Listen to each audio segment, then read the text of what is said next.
A top Russian official has warned that Moscow could intervene to help Russian-speaking residents in eastern Ukraine if Ukraine launches an all-out assault on separatists there. Russian-backed separatist rebels and Ukrainian troops have been clashing in the east of the country.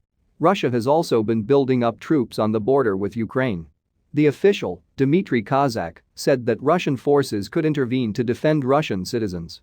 "Everything depends on the scale of the conflagration," he said. He is deputy head of Russia's presidential administration. He also warned that an escalation could mark the beginning of the end for Ukraine, not a shot in the leg, but in the face. The Ukrainian military says one of its soldiers was killed on Thursday by shooting from the separatists.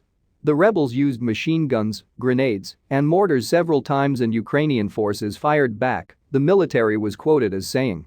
The Ukrainian army commander, Gen. Ruslan Kamchak, said we see the buildup of Russian troops near Ukraine's state border. However, this does not mean that our country is being encircled. The situation is under control. Earlier the rebels said one of their fighters was killed when Ukrainian troops fired mortars at a village on the outskirts of the city of Donetsk. The United States and Germany have both expressed concern at the increase in tensions. Why are Ukraine-Russia tensions rising? Russia has been increasing the number of troops at the Ukrainian border, but at the same time, maintains that they should not be seen as a threat. White House Press Secretary Jen Psaki said Russian troop numbers there were the highest since 2014, when the conflict in eastern Ukraine began. She described the situation as deeply concerning.